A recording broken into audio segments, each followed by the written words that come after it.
no help from her. Along with royalty and wealth, she had inherited from her father this strange pastime of piloting jet airplanes.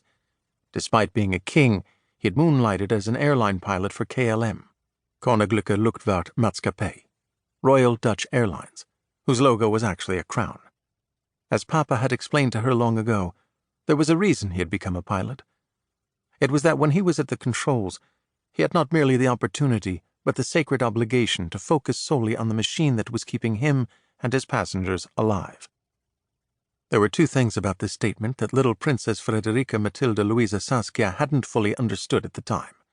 One, more obvious, because Mama and Papa had tried to raise her some semblance of a normal human being, she hadn't understood until much later how many demands the crown placed on one's attention. Now she knew this very well.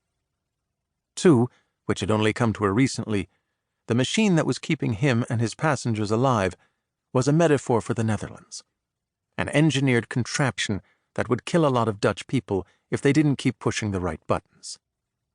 She felt a sense of freedom and clarity of mind while at the controls of an airplane during the descent and the preparations for landing. It was all a matter of operating the controls so as to keep certain numbers within certain ranges. By the time the jet was skimming the runway at Waco, its speed needed to have been reduced to a figure denoted VREF. This varied with such conditions as temperature, weight of the aircraft, and runway conditions, but anyway, it could be calculated from those 30-year-old tables, and there were known procedures for getting the plane's speed down to that number. At the same time, they needed to pass vertically downward through the entire troposphere, the shell of air surrounding the Earth, where weather happened, until the number on the altimeter matched whatever the altitude of Waco was. Again, there were known procedures for achieving that, all of which needed to mesh with the series of turns dictated by those harried Texan air traffic controllers.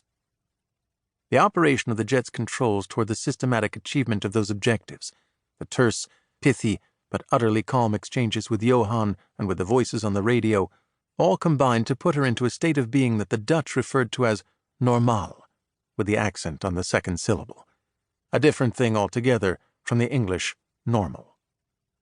To explain normaal fully would fill a book, but the most important thing about it, if you happened to be a member of the Dutch royal family, was that normaal was exactly what royals were forever under suspicion of not being, and so anything you could do that made you normaal was desirable, and since that could easily be faked, it worked best if it were some activity that would get you killed if you did it wrong.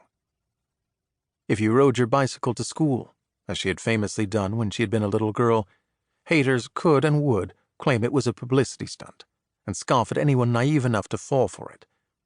But even the most frothing anti-royalists could not deny that the king or queen had actually landed that plane, and that, had they just been faking it, they'd have ended up dead.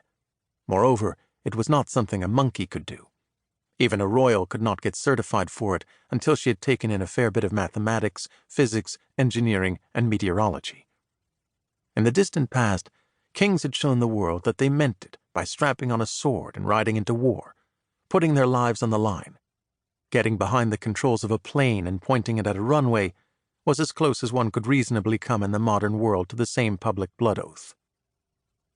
Her staff were thinking of details she wouldn't have, and ought not to, given her present responsibilities. It was a natural mistake to think of Waco as cool, simply because it wasn't as hot as Houston. But in truth, the plane would become an oven the moment it touched down. Getting out of it wouldn't much improve matters. Inside or outside, it was only a matter of time before they all succumbed to heat stroke. So a plan needed to be in place to get the plane and its occupants at least under shade, and preferably into air conditioning within minutes of touching down. They had earth suits in the cargo hold, of course, charged and ready to go, but the idea of breaking them out this early felt panicky and amateurish. She just had to land the thing, and there was no particular reason why this should be difficult. The hurricane menacing Houston was hundreds of kilometers away over the Gulf. Air was choppy in the wake of that earlier thunderstorm, but nothing she hadn't flown through many times in Dutch skies. It was broad daylight, about 4 p.m. The spiraling oblong descent, dictated by the air traffic controllers, gave her a good look at the greater Waco area. It was flat and green. Not as flat as home, but this was a landscape that, as far as the eye could see, was uncomplicated by anything resembling a hill.